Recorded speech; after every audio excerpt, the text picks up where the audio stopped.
नमस्कार प्रिय दर्शकों, हाजिर हूं मैं आज पुनः एक बेहद उपयोगी और साथ ही साथ आजमाया हुआ उपाय लेकर।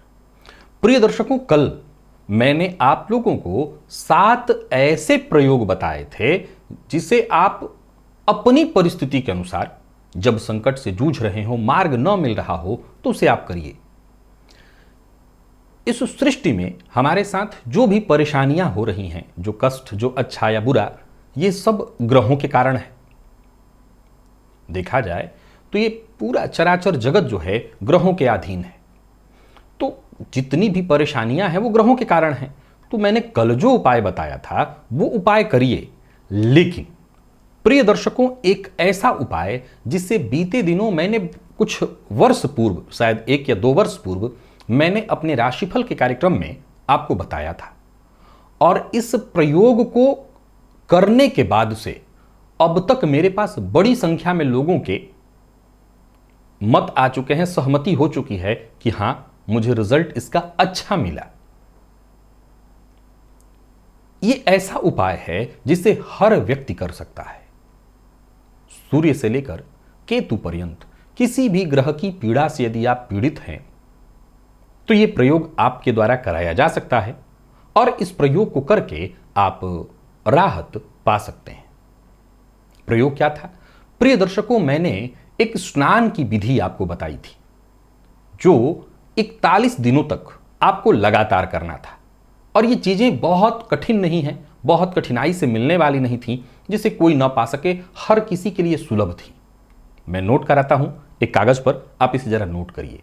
जिसको भी ग्रह से कष्ट है, जैसे मान लिया जाए आपकी कुंडली में वर्तमान समय में मार्केस की दशा चल रही है, राहु की दशा, प्रायः बच्चों की कुंडलियों में राहु की दशा उनकी शिक्षा को बाधित कर देती है, शनि की 7.5, ढैया, शनि दशा, या किसी भी अन्य ग्रह की दशा चल रही है। किसी न किसी ग्रह की दशा तो चल ही रही होगी। अब अच्छी दशा है तब तो विचार करने की कोई आवश्यकता नहीं, परंतु चाहे गोचर से संबंधित हो या जन्म कुंडली की दशा से संबंधित है, यदि ग्रह के कारण आप कष्ट भोग रहे हैं तो एक मिट्टी के घड़े में, कलश में, एक बड़ा सा कलश ले लीजिए, और उसमें जिसको कष्ट है उसके हाथ से एक मुट्ठी क्या लेना है, चावल नाप करके उसमें डाल दीजिए। एक मुट्ठी पीला सरसों नाप करके उस घड़े में डाल दीजिए।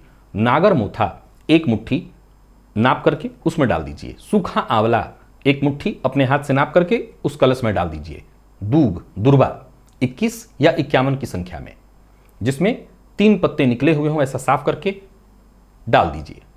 तुलसी पत्र 21 या 51 बढ़िया से लेकर के उसके अंदर डाल दीजिए। बिल्व पत्र 3 पत्ते वाला बिल्व पत्र चाहिए, 21 या 51, उसी जल में डाल दीजिए। हल्दी, इसकी गांठ चाहिए 2, इसे भी आप उसी घड़े में डाल दीजिए। और शमी पत्र, ये भी आप ले लीजिए। शमी पत्र को अगर आप देखेंगे तो एक ही छोटी सी पत्ती निकली होती है, उसी में बहुत सारी पत्तियां लगी होती हैं, तो ऐसी 3 आपको लेनी है।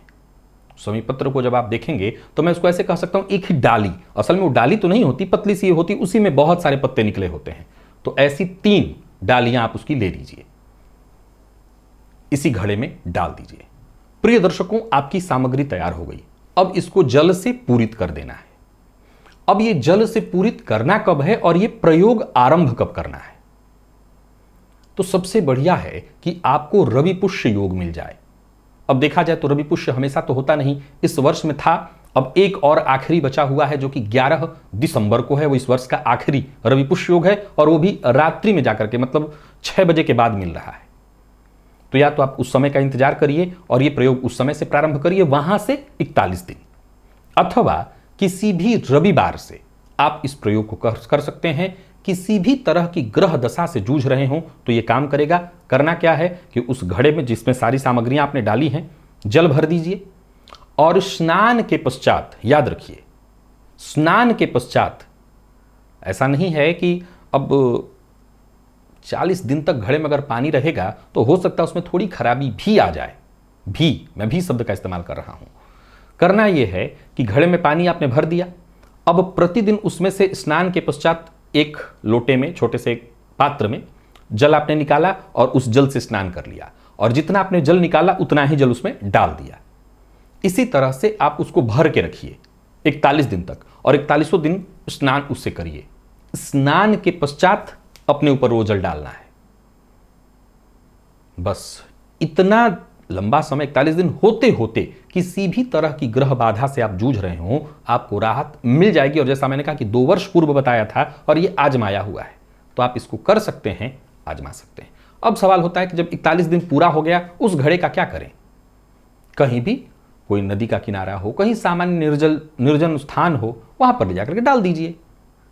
अब अगर आप चाहते हैं तो उसमें सबसे बढ़िया क्या होगा कि 41वें दिन जो है, जितना भी उस पात्र में जल है, क्योंकि अब तो जल की आवश्यकता नहीं है, तो 41वें दिन पूरे जल से स्नान कर लीजिए और फिर उसके बाद उस घड़े को ले जाकर के बाहर डाल दीजिएगा। कोई दिक्कत नहीं है, छान लीजिएगा और छान करके स्नान कर लीजिएगा और बाहर डाल दीजिएगा। तो आप ये प्रयोग एक बार अवश्य आजमा करके देखिए। किसी भी तरह की ग्रह दोष, ग्रह बाधा से आप यदि जूझ रहे हैं, तो मैं कह सकता हूं कि ये रामबाण है, आपको अवश्य ही राहत मिलेगा।